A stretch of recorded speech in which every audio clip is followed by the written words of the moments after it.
मित्रांनो, रमाकांत गाडेकर यूट्यूबमध्ये आपले हार्दिक स्वागत. मित्रांनो, आज मी पावभाजी बनवणार आहे. सगळ्या प्रकारच्या भाज्या कापलेल्या आहेत. गाजर आहे, बीट आहे, बटाटा आहे, हिरवा वाटाणा आहे आणि फ्लावर आहे. यासाठी कांदा, टमाटा, कोथिंबीर, अद्रक, लसूण आणि आपण आता प्रक्रियेला सुरुवात करणार आहोत. तर आजची रेसिपी आहे पावभाजी. मी कुकरमध्ये सगळ्या भाज्या टाकलेल्या आहेत.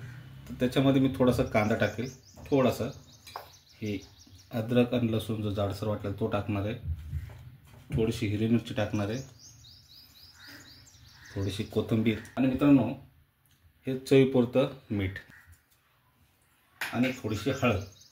आणि हे टाकून झाल्यानंतर आपण जवळजवळ कुकरला 2 शिट्ट्या होईपर्यंत आपण हे शिजवणार आहे. आपण गॅसवर टोप ठेवलेला आहे.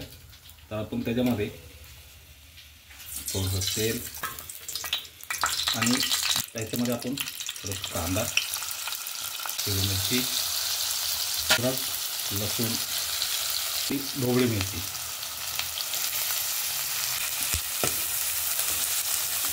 हा टमाटा टाकणार आहोत.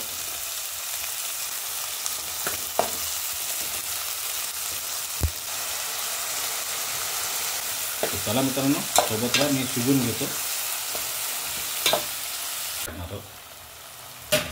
मस्त तेल सुटले बा, असं मस्त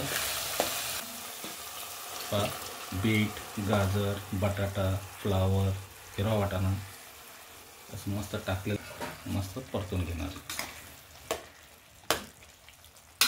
तर मॅगी मसाला चला असा मिक्स, हा म्हणजे जर मला पाणी टाकायची गरज वाटल्यास मी त्या पाण्याचा वापर करणार. तर आपण ज्या भाज्या टाकल्या होत्या मस्त झालं, तर आपण याच्यामध्ये थोडासा लिंबू पिळणार आहे.